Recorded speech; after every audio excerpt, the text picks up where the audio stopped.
大家好，又翻到嚟我哋節目咯 Hello，師傅係嘛？係各位好，係啊，點啊，阿朗朗？係冇錯，我哋有咩話題啱啱上集就講完日本嗰啲地震嗰啲啦嚇，係預防啦，係啦預防啦。而家啦，不如就都講下關於日本嘅事啦。係咩？係哦其實講開又講，有關係，好似有我哋少少關係。之前有個喺個台灣嘅一個藝人咧，係嗰個沉重嘅消息就係大 S 就喺呢個旅行當中咧，好似就病發係啦，就離開咗我哋喎。係好陰公啊！係咁好似睇新聞咧，今日好似係許先生啊，嗰個韓國男星係嘛？咁咧就係許先生嚟嘅。咁啊就捧住佢個骨灰喊得好厲害啊！係嘛？咁佢哋今日咧就係安葬啦，幫阿徐小姐。呢件事好傷感嚇，咁啊就係發生於係個零兩個月前，好似咁上下，差唔多啦，個零月啦。咁啊就好似係佢患咗，其實已經有個感冒底嘅，喺台灣過去日本玩嗰陣時候，咁跟住就相繼有個肺炎嘅，係真係好唔好彩，好唔好彩咁啊突發性，因為佢本身可能係有新聞都有講，佢本身氣管啊各方面咧係都有啲問題，身體好差嘅。係聽聞佢生第一個小朋友都差啲冇命嘅嚇，咁所以就有時命運嘅嘢就係咁啦。咁就你想問乜咧？因為咧，大家都想知嘅，其實有機會係點樣？其實嗱，大 S 就真係好唔好彩啦，喺呢個日本離世啦。咁但係其實佢本身個屋企啦，咁喺台灣㗎嘛。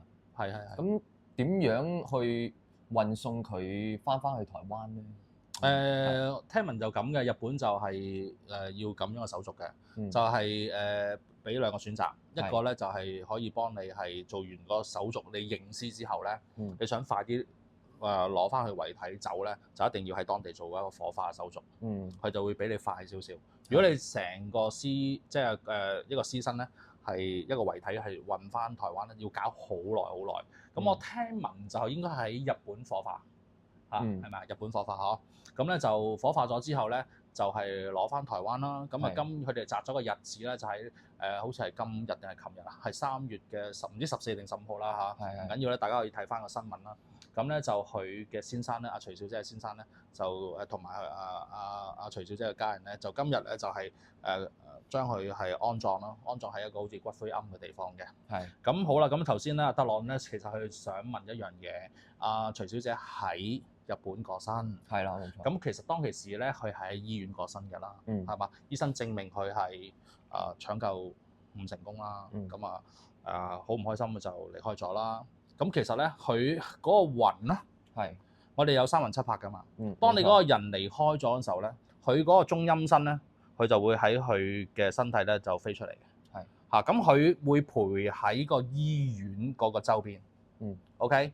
咁好啦，咁直至到佢屋企人去認屍，確定晒所有嘢，辦好晒手續咧，同日本度傾好晒咧，咁佢哋要最後決定好，應該係火化啦嚇，我記得好似係火化啦。咁其實咧，如果你帶翻嗰個骨灰龕翻去台灣，首先其實要有個幾嚴謹嘅 step 嘅。不如而家我哋就同大家網友分享下好唔好啊？好。咁其實我哋呢啲咁唔開心嘅事件咧，咁我其實都做過嘅，幫啲善信。咁就我而家就講翻阿徐小姐呢單嘢先啦。如果正常嚟講，我唔知阿徐小姐個先生同埋佢哋屋企人咧，有冇揾一啲法師啦，去做一個嘅招魂嘅法事啊。嗱，其實如果喺我哋嘅法科嚟講咧，係要點做咧？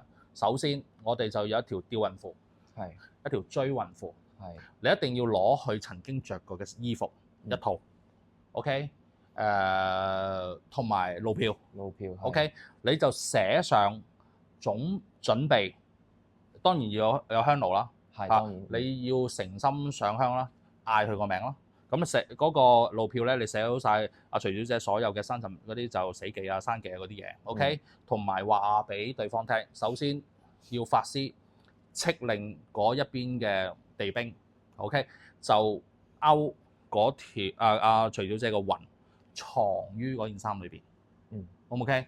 咁同埋咧，如果係有骨灰嘅，已經化咗骨灰嘅，你可以攞少少骨灰放喺件衫嗰度。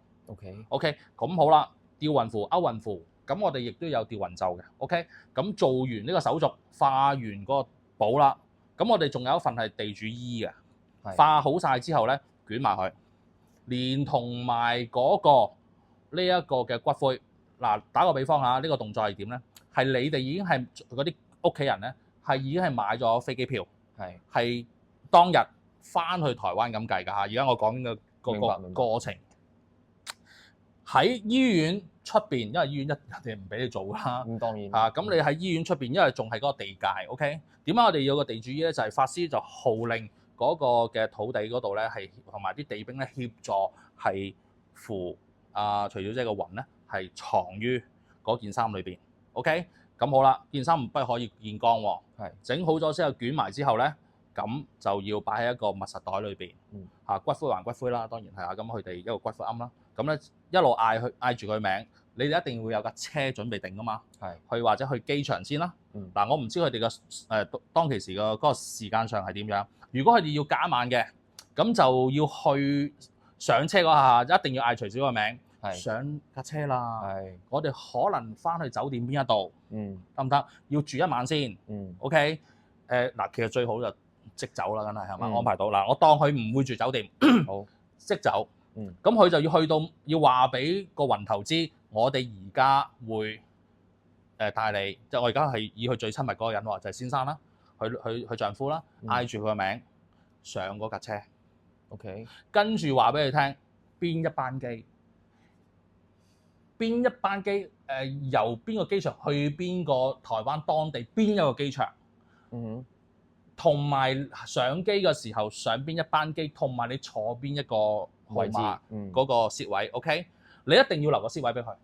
你當然你自己會抱住佢個骨灰龕啊 ，whatever。咁但係咧，你一定要留本身個事主嚇個先人留個位俾佢。你將嗰件衫個袋咧擺個位 ，OK？ 你自己手抱住。嗰個骨灰龕冇問題嘅，因為佢就喺你旁邊。明白。咁你一上機，你冇，總之你一上車落車再上機，全部一定要嗌住佢個名。去到機場，我哋都要做個動作咩？再化路票，即係落咗車啦，跟住喺機場出邊，咁可能你要同當局或者情商啦，俾個位置一個好僻嘅位置你啦，喺嗰度化多條路票，得唔得？化咗條路票，化埋個地堡，然後咧嗌住徐小姐個名入呢個機場，要過關，做好晒嗰啲手續。你話俾一定要好清楚話俾對方聽，你進行一啲乜嘢嘅帶佢翻去台灣嘅手續，機場嗰度嚇。明白。點解我哋而家上去啦？而家要過關啦，而家入境啦咁樣嚇。我哋再上機啦，上機係上邊一班機，幾多嘅咩時間？你坐咩位？我係會陪你，你唔需要擔心。如果嗰日嘅時間仲係陽光好盛，一定要有把遮，遮住，然後先入到機場可以攞翻閂翻把遮。如果係天陰陰就唔需要。OK 好嗎？唔好曬親咗個魂魄。OK 個魂頭。咁好啦，去到台灣機場，落機嗰下上車，又要做一次嗰個動作，化份路票，話俾徐小姐聽，而家去邊個位？係咪去翻屋企啊？或者係咪去翻一個暫放呢個骨灰龕嘅位置？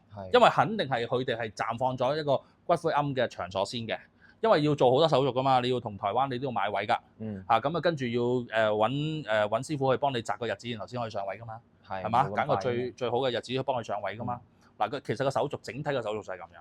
好，原來係咁。係啊，咁但係好似聽佢哋屋企人佢哋決定咗咧，就話唔希望阿大 S 就係落葬喎，佢哋想好似擺喺屋企係嘛？哦，唔係啦，係其實分開兩樣嘢嘅。咁你已經係化咗火化咗啊嘛，咁你都係入係骨灰龕啫，係咪？即係入去個骨灰盅。咁你寄於係一個骨灰龕嘅地方，就千祈唔好擺自己，因為咧陽居係陽人住嘅，就始終你係幾愛對方都好，係佢嗰個係一個係我哋成個骨灰盅咧都係代表陰性嘅。咁對你我唔理你幾愛對方，佢係你乜嘢至親，佢都係個磁場咧對你一定嘅唔好嘅影響。大家要謹記嘅呢樣嘢，知唔知啊 ？Touch wood， 即係如果真係有啲唔開心嘅嘢發生，或者甚至嗰個係寵物，有啲我都遇過，又係咪？有啲人係化咗個寵物嗰個骨灰，亦都係擺喺屋企唔好㗎。有啲甚至係攞嚟做吊墜係嘛？更加唔好，係咯，更加唔好，因為點解佢只係陰性嘅嘢嗯，嚇，咁同因為點解咧？佢係如果你係擺喺屋企擺一個唔好嘅位置，例如一個病位，頭先個2黃5黑嘅位、7尺嘅位，咁你就相對對佢又唔好，對你自己嘅運程都有一定嘅影響啊，知唔知啊？嚇，因為咧人鬼殊途，千祈唔好做埋呢啲，所以佢翻到嚟，佢一個好痛苦嘅一個走咗啊！當其時阿徐小姐係一個好意外嘅猝死啦嘛，係咪？因為失救而猝死，其實佢係唔捨得㗎，唔捨得咩？2個仔女啦，唔捨得自己丈夫啦，唔捨得佢媽咪佢哋屋企人啦，係咪？即係佢帶住一個好不捨嘅心情嘅，一定嘅。所以如果佢哋屋企人咧，應該係會幫佢要打咩啊？打齋，打場齋，用道家嘅方法同佢打齋超度啦，或者係揾一啲高僧大德去同佢超升啦，用佛法係咪？咁啊視乎佢哋嘅信仰點啦。咁做咗呢個手續，然後再幫佢上位係最好嘅。係啦，呢一個最王道嘅做法。咁我哋喺呢一度咧，藉此呢個機會啦，希望阿徐小姐大 S 啦，徐小姐嚇佢個魂歸天國。咁希望佢放低即係嗰個嘅執着同埋唔開心啦。咁跟住，如果係屋企人係幫佢用佛法做嘅，跟隨佛菩薩光明啦，往生極樂啦。如果係道家幫佢打齋嘅，希望佢跟隨祖師爺去到一個如意吉祥嘅地方啦，好嘛？咁希望係咯，好唔開心呢件事咯。係啦。咁希望我哋今次師傅同大家解釋過整個過程咁希望得到大家一個資料嘅分析啦，係嘛？正當嘅處理方法啦，點樣處理先人嘅骨灰，好嘛？希望大家如果係我哋呢一輩就梗係識大 S 啦，咁我哋都衷心希望佢能夠去一個好嘅地方。好多謝各位，我哋下一節再同大家見面。